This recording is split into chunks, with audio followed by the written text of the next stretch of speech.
မြန်မာအစိုးရနဲ့ KIA တပ်ဖွဲ့တွေကြားမှာငြိမ်းချမ်းရေးအတွက်တွဲဆုံဆွေးနွေးမှုတွေရှိခဲ့ပေမဲ့အခုဒီဇင်ဘာလဆန်းပိုင်းကစပြီးတော့ဒီဆိုရတဲ့နဲ့ကချင်လွတ်လပ်ရေးတပ်မတော်ကြားမှာတိုက်ပွဲတွေပြင်းထန်ဖြစ်ပွားနေတဲ့အကြောင်းကိုဦးရဲဝင်းသူကသတင်းပေးပို့ထားပါတယ်ခင်ဗျာ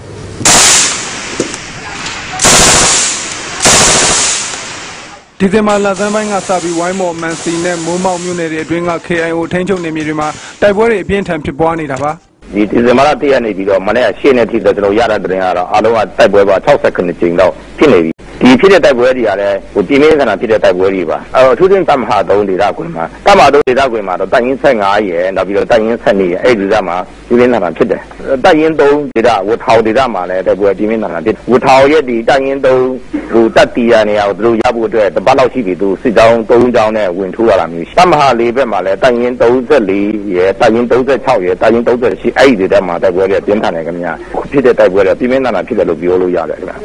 KIO ခေါင်းဆောင်တွေနဲ့အစိုးရကိုယ်စားလှယ်တချို့ပြီးခဲ့တဲ့နိုဝင်ဘာလ29ရက်နေ့ကတရုတ်နိုင်ငံရွှေလီမြို့မှာနှစ်ဖက်တွေ့ဆုံမှုတွေပြုလုပ်ခဲ့ကြပေမဲ့လည်းအခုလိုတိုက်ပွဲတွေပြင်းထန်လာနေတာဖြစ်ပါတယ်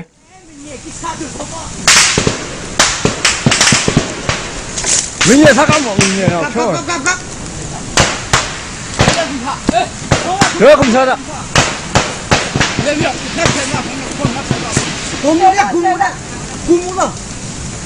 စီးရဘက်မှာ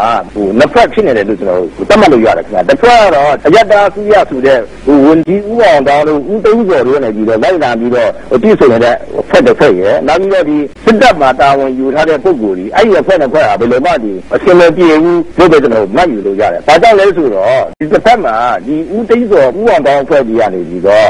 ပြည့်စုံဆွေးနွေးချိန်မှာတစ်ဖက်မှာဒီစစ်တပ်နေပြီးစစ်တပ်တွေအလုံးကြီးထပ်ပြီးတော့တူးလာတာမျိုးလုပ်တယ်။ဒါကိုကြည့်ချင်းအားဖြင့်ဝန်ကြီးအဖွဲ့ကြီးလိုက်လာပြီးတော့ပြည့်စုံဆွေးနွေးပေါ်မှာတို့နေပြီးတော့လုံးဝအတိမတ်ပြုတ်ပုံမရဘူးအခုလည်းချမ်းပြည်ဘက်မှာလည်းခုတက်ကခတွေဆဲနေပြီးတိုင်ရင်ရှိရင်ကပြောင်းဝင်လာပြီအင်အားအနည်းဆုံး600ဖြစ်ပါလိမ့်မယ်အစိုးရနဲ့18နှစ်အကြာပြည့်ခတ်ရစရေးယူခဲ့တဲ့ကချင်လွတ်လပ်ရေးတပ်မတော်ကိုပြီးခဲ့တဲ့2010ကစပြီးနေသားဆောင်တက်အသွင်ပြောင်းခိုင်းရာကနေလက်မခံတဲ့အတွက်အခုနှစ်ဇွန်လဆန်းပိုင်းကစပြီးအစိုးရတပ်ကကချင်တပ်တွေကိုစတင်ထိုးစစ်ဆင်တိုက်ခိုက်ခဲ့တာဖြစ်ပါတယ်